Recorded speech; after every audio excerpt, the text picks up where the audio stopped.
এদিকে বিধানসভায় সই জালিয়াতি কাণ্ডে আজকে শোভনদেব চট্টোপাধ্যায়ের বাড়িতে পৌঁছলেন সিআইডি অফিসাররা। ভিডিওগ্রাফারকে সঙ্গে নিয়ে সিআইডি অফিসাররা গেলেন ভবানীপুরের শোভনদেব চট্টোপাধ্যায়ের বাড়িতে। শোভনদেব চট্টোপাধ্যায় কালীঘাট তৃণমূলের পক্ষ থেকে, যার নাম পরিষদীয় দলনেতা বা বিরোধী দলনেতা হিসেবে প্রস্তাব করা হয়েছিল, তার বাড়িতে আজকে ভিডিওগ্রাফারকে সঙ্গে নিয়ে সিআইডি অফিসাররা পৌঁছলেন। আধ ঘন্টা জিজ্ঞাসাবাদ করা হলো শোভনদেব চট্টোপাধ্যায়কে। এর আগে আপনারা জানেন যে বিধানসভায় এই সই জালিয়াতি কাণ্ডে অভিষেক বন্দ্যোপাধ্যায় গত বৃহস্পতিবার এবং রবিবার তাকে ম্যারাথন জিজ্ঞাসাবাদ করে সিআইডি ভবানী ভবনে। এমনকি কুণাল ঘোষকেও ডেকে পাঠানো হয় অভিষেক বন্দ্যোপাধ্যায় এবং কুণাল ঘোষকে মুখোমুখি বসিয়ে জিজ্ঞাসাবাদ করা হয়। ফিরহাদ হাকিম সহ নয়না বন্দ্যোপাধ্যায় এবং আরও অনেকের বাড়িতে হ্যান্ডরাইটিং এক্সপার্টদের নিয়ে সিআইডি অফিসাররা পৌঁছে গিয়েছিলেন। আর আজ যার নাম প্রস্তাব করা হয়েছিল কালীঘাট তৃণমূলের পক্ষ থেকে, সেই শোভনদেব চট্টোপাধ্যায়ের বাড়িতে পৌঁছে গেলেন সিআইডি আধিকারিকরা।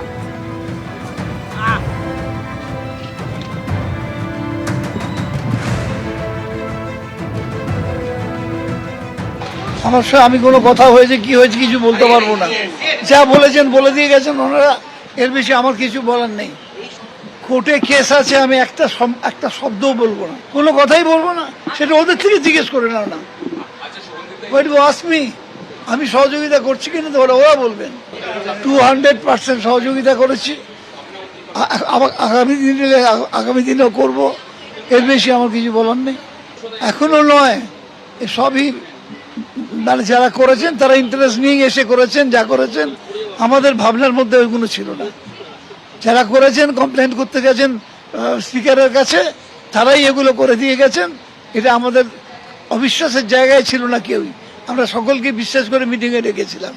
তারা কারা করে দিয়ে গেছে, যারা তাড়াতাড়ি চলে গেছে সইটা করেই এখানে জাল সইটা করে দিয়েই চলে গেছেন সোজাসুজি স্পিকারের কাছে। ছিল তো উপস্থিত তারিখের মিটিংয়ে সবাই একজন মাত্র ছিল না, যেটা আমি যতদূর জানি। তাদের সই এটা নয়। আমি আবারও বলছি, যদি আজও নেই আমাকে, আমি এখনো চাই না।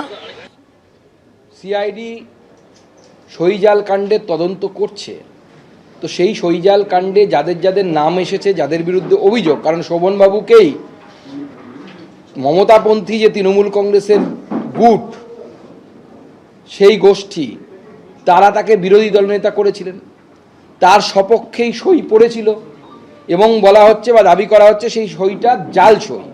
স্বাভাবিকভাবে সিআইডি তদন্তের আওতায় তাকে তো আনবেই, কারণ তার নামেই সইটা হয়েছিল, তার পক্ষে সইটা হয়েছিল, তো তাকে তো জিজ্ঞেস করবে। তো খারাপ লাগছে। বাংলায় একটা কথা আছে, শোভনবাবু খুব সিনিয়র লিডার এবং বাংলার রাজনীতিতে একজন সবাই যাদেরকে শ্রদ্ধা করে এরকম একজন ব্যক্তি। কিন্তু বাংলায় একটা কথা আছে, বলে না, সৎসঙ্গে স্বর্গবাস, অসৎসঙ্গে নরকবাস। এবিপি আনন্দ, এগিয়ে থাকে, এগিয়ে রাখে।